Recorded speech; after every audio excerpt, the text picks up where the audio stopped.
కింద train ticket తీసుకొని ఆ తర్వాత అంటే యాక్చువల్గా చెన్నైలో మాకు నెక్స్ట్ ట్రైన్కి ఎక్కువ టైం ఉందన్నమాట. సో అంతసేపు ఏం చేస్తాం అక్కడ అని చెప్పి జస్ట్ అలాగా ఒక టూర్ ఇక్కడ నుంచి ఎయిర్పోర్ట్ వరకు వెళ్ళి వచ్చేద్దాం మెట్రో ట్రైన్లో ఎలాగ ఎక్కలేదు కదా అని చెప్పి మేమైతే వెళ్తున్నాం అనమాట. అందుకోసమని కేవలం నా కోసమే ఈ మెట్రో ట్రైన్ చూడడానికే మేమైతే ప్రెసెంట్ వెళ్తున్నాం. మెట్రో ట్రైన్లు అన్నీ ఒకేలాగా ఉంటాయా? మెట్రో ట్రైన్ లో ఇది చెన్నైలో ఫస్ట్ టైం ఎక్కాలనుకుంది.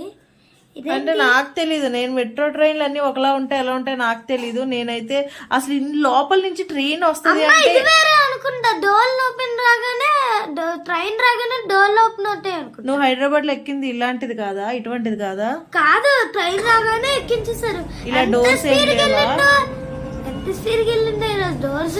ఓకే, ఇదైతే అక్కడ చూసారా, నేను షాక్ అయ్యాను. కానీ అసలు లోపల నుంచి ట్రైన్ అయితే చాలా ఫాస్ట్ గా వెళ్ళింది అనమాట, చాలా ఫాస్ట్ స్పీడ్ లో.